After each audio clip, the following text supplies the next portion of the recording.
Salut tout le monde, j'espère que vous allez bien. Ravi de vous retrouver une autre fois dans une nouvelle vidéo dans laquelle on va voir les figures de position. Donc on essaie de comprendre c'est quoi les figures de position. Donc au début, les figures de position sont des figures qu'on voit ici, du style qui consiste à rapprocher deux idées contraires ou différentes pour mettre en valeur un contraste, une tension ou une contradiction. Donc, c'est une figure qui met en valeur des oppositions ou des contrastes entre des éléments. On va voir ici, sont quatre figures, les principales. Donc, les figures d'opposition sont, comme vous voyez ici, donc il y en a l'antithèse, on va donner des exemples aussi, l'oxymore aussi, l'antiphrase et le chiasme. D'accord? Commençons par l'antithèse. Donc, elle oppose deux idées contraires dans une même phrase ou un même passage. Donc, deux idées, on va trouver deux idées, deux notions qui sont opposées ou bien qui sont contraires. C'est ce qu'on appelle l'antithèse. Exemple ici, comme vous voyez, donc, il est riche en apparence, pauvre en vérité. Donc, vous voyez ici, dans la même phrase, on a riche et on a pauvre. Donc, ça, c'est ce qu'on appelle l'antithèse. Je vis, je meurs, je me brûle et je me noie. Donc, ici, Louise L'abeille, donc ça, je vis, je meurs. Donc, vous voyez ici deux termes contraires aussi. Donc, c'est ça ce qu'on appelle l'antithèse. Maintenant, on passe à l'autre figure de style qui est l'oxymore. Donc, ça réunit deux mots de sens opposés dans un même groupe de, de mots côte à côte ou bien juxtaposés. On trouve ces deux mots contraires qui sont l'un à côté de l'autre. Au contraire, l'antithèse, on peut trouver l'un loin un petit peu de l'autre. Mais l'oxymore, ça, on trouve les termes ou bien les mots opposés sont juxtaposés. Exemple, une obscure clarté tombée des étoiles. Donc ici, une obscure, voyez ici, et clarté. Donc ça, c'est le contraire de obscur.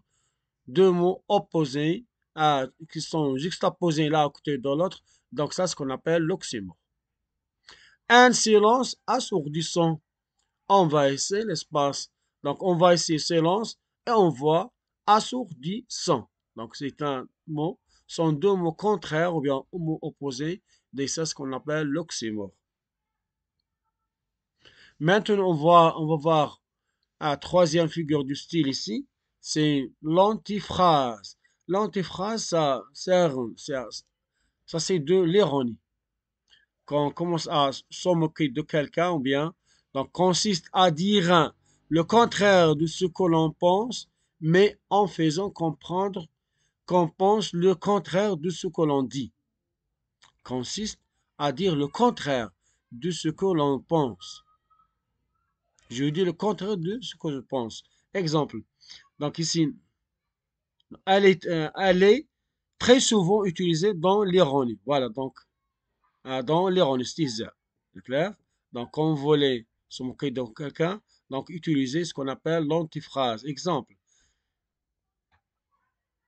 bravo, tu as encore tout cassé. Quelqu'un qui a cassé, tu as dit bravo. Donc, vous voyez, bravo, ça seulement c'est un mot pour se moquer, ça c'est de l'ironie. Donc, on dit à quelqu'un bravo, il a tout cassé et malgré on dit bravo. Donc, c'est l'antiphrase. Tu as 2 sur 20 dans une interrogation, ou bien une évaluation, etc., ou bien contrôle. Donc, tu as 2 sur 20 en mathématiques, par exemple, et quelqu'un dit bravo, quelle réussite. D'accord? Donc, tu comprends ça, c'est de l'antiphrase. Il nous reste dernière figure de style qui est le chiasme. Donc, ça, c'est ces figures qui consistent, ou bien ces figures de construction en forme de croix AB, BA, clair? Donc AB, BA, les éléments sont disposés en miroir. Ou bien, Le chiasme est une figure de style qui consiste à croiser la structure des mots ou des idées selon le schéma ABBA, comme vous voyez ici. C'est une construction asymétrique qui permet de souligner une opposition ou une complémentarité. C'est clair? Donc, on trouve tout le temps ABBA. Regarde ici, donc on dit il faut manger pour vivre et non vivre pour manger. Donc ici, il faut manger, donc ça c'est symétrique en inverse, d'une manière symétrique. Il faut manger pour vivre et non vivre pour manger. A, B, B, A. Ici, il faut parler pour agir et agir pour parler. Donc, voyez, donc ça, on a inversé, ou bien c'est une, comme j'ai dit, c'est une construction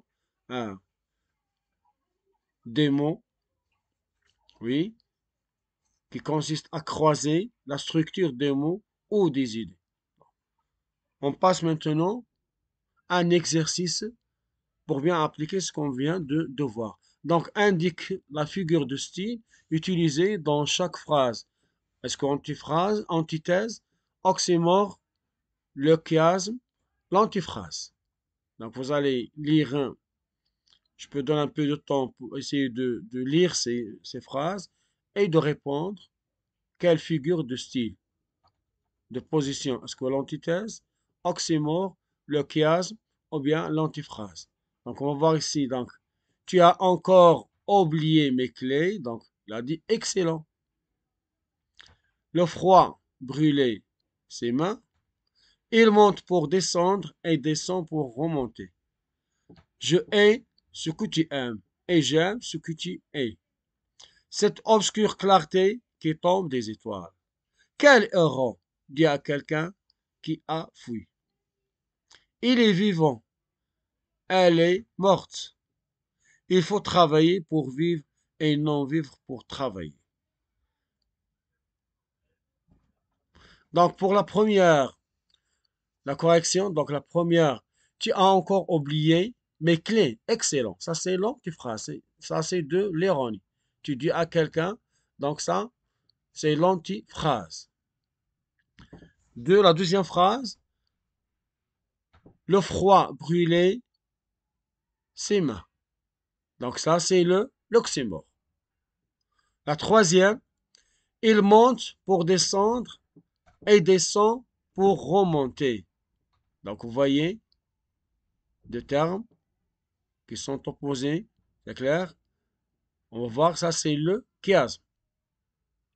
Je hais ce que tu aimes et j'aime ce que tu hais. Donc vous allez voir ici deux. Donc ici, c'est le chiasme parce que on a inversé, c'est clair? Et on a deux termes qui sont opposés, c'est et aime. Vous voyez? Donc ici on a, et on a inversé dans la deuxième, d'une manière symétrique. Donc j'aime et ce que tu es. Cette obscure 5, cette obscure clarté qui tombe des étoiles. Donc ça obscure clarté et ça là à côté de l'autre, c'est clair? Donc ça c'est l'oxymore. Quel héros dit à quelqu'un qui a fui? Donc ça c'est l'antiphrase. C'est clair? Quel héros dit à quelqu'un qui a fui? Donc ça c'est l'antiphrase. Il est vivant. Elle est morte. Ça c'est l'antithèse. Il faut travailler pour vivre et non vivre pour travailler. Donc ça c'est le chiasme. Donc essayez de faire ces exercices et de répéter plusieurs fois. Au début, vous allez faire, essayez de faire. Je demande de faire un essai, puis va regarder la correction.